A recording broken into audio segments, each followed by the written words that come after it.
First derby experience. অনেকে বলে রাতে ঘুম হয় না, না আমার সেরকম সত্যি কথা বলতে হয়নি। আর আমি মানে আমি তার আগে তুমি কতগুলো ম্যাচ মোহনবাগানে তার আগে আমি অলরেডি 4টে ম্যাচ খেলে নিয়েছিলাম। একটা কলকাতা লিগ এগেইনস্ট ভবানীপুর, মুম্বাই, সালগাঁওকর, মানে 3টে ম্যাচ তো অলরেডি 3টে ম্যাচ আমি খেলে নিয়েছি। আই লিগের 3টে ম্যাচ হয়ে গেছে। না একটা কলকাতা লিগ, দুটো আই লিগ। হ্যাঁ এগেইনস্ট ভবানীপুরেও আমি এখানে খেলে নিয়েছিলাম, ভবানীপুরের সাথে কলকাতা লিগ। তখন তো কলকাতা লিগও চলতো ওই সময়টা, তখন ইস্ট বেঙ্গলের ওই টিম লালন্ডিকা রালতে, মেহতাব হুসেন, হরমনজিৎ সিং খাবড়া। তখন এরকম ছিল যে মানে ইস্ট বেঙ্গল মোহনবাগানের সাথে খেলছে মানে ইস্ট বেঙ্গল জিতবে, এরকম ব্যাপার ছিল। ডার্বি ম্যাচ মানেই অফিসিয়ালরা আসতো তখন, দেবাশিস দা, টুম্পাই দা, টুটু স্যারও মাঝে মাঝে আসতো। তো আমার এগেইনস্টে খেলবে লালন্ডিকা রালতে, ঠিক আছে, ডিকাই গোল করেছিল।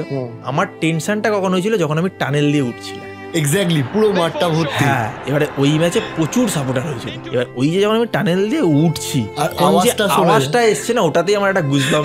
তারপরে যখন খেলা শুরু হয়েছে তো আমি মানে ঠিকই করে নিয়েছিলাম যে আমি ফার্স্ট 2-3টে পাস ইজি খেলে দেবো, দিয়ে আমার নিজের কনফিডেন্সটাকে আমি গেইন করবো আস্তে আস্তে।